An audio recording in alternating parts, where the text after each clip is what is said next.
everyone, welcome back to Sunday Live Show, and thank you so much guys for tuning in.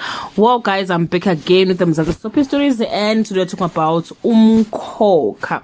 Well guys, cha izinto ke zizothanda ukushuba ngempela ke kulenyanga laphana ke kumkhokha.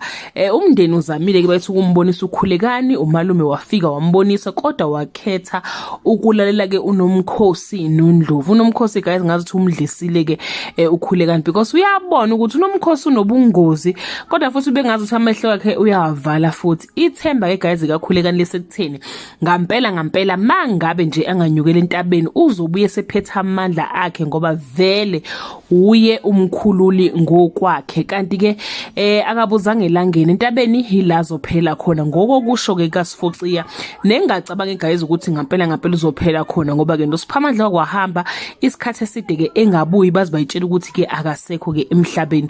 So ngiyathemba ukuthi nokhulekani naye ke uzobuye kodwa ke uzokathi nje ukuhlala entabeni ehleli khona. Engicanga ukuthi mhlawumbe uMthembu ke uzobe ke ene talk naye ke mhlawumbe yabo ingxoxisano baxoxisane njengendodana ke nobaba, babonisane ngezinto ezirong nangezinto ke eziright akufanele ke ukhulekani ke azenze. Sifociya wathi ke mangasa entabeni ngeke bathole ngisho uzipho ke lwakhe. Kubhlungu guys ukuthi unomkhosi once ukhulekani is no more, uMamzobe noNdlovu there will be nowhere to be found.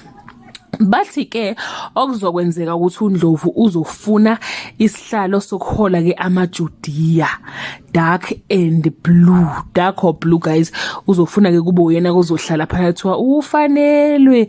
Uyesabeka angazi guys ukuthi ke uNdlovu ungena kanjani ke kubuseni ke umbuso ke wakwaMthembu.